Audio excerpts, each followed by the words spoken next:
Welcome to my channel. আমাদের পশ্চিমবঙ্গের মাননীয় মুখ্যমন্ত্রী মহোদয়া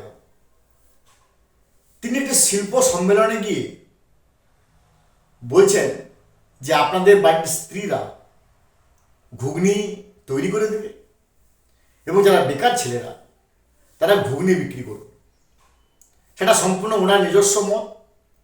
উনি মাননীয় মুখ্যমন্ত্রী মহোদয়া, উনি আমাদের থেকে অনেক উঁচু মানের, কিন্তু জাতির মেরুদণ্ড হিসেবে আমরা শিক্ষক, আমরা সারস্বত সমাজের সদস্য, তো সংবেদনশীল শিক্ষক, সচেতন নাগরিক হিসেবে এটাকে কিভাবে আমরা ডিফেন্ড করব আমরা জানি না।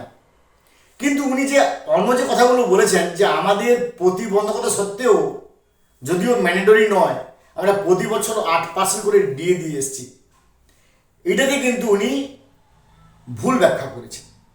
আমি একটু জানিয়ে দিই যে সঠিকটা কি। 1/7/2008 থেকে আজ পর্যন্ত আমরা পেয়েছি মাত্র 18% ডিএ। কেন্দ্র সরকার আমাদের সেন্ট্রাল গভর্নমেন্ট দিচ্ছে 58% ডিএ, আমরা পাচ্ছি 18% ডিএ। 40%-এর বিস্তর ফারাক। এবং আমি তার ডিনোমিনেশন চার্টটাও দিচ্ছি। তিনি প্রথমে দিয়েছিলেন 3%, তারপরে দিয়েছিলেন 3%, তারপরে দিয়েছেন 4%, তারপরে দিয়েছেন 4%, তারপরে দিয়েছেন 4%। তা 3, 3, 6, 4, 10, 4, 14, 18, উনি মোট 18% দিয়ে দিয়েছেন। সেখানে উনি বলছেন যে প্রতি বছর 8% করে দিয়ে দিই।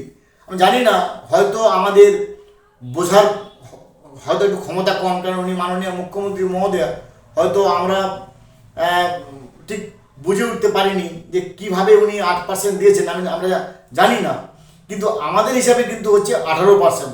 হয় আমরা অঙ্কে খুব কাঁচা, অথবা উনি অঙ্কে খুব ভালো। এই মধ্যবর্তী লেভেলটা যে কে আমাদের বোঝাবে আমরা বুঝে উঠতে পারি না।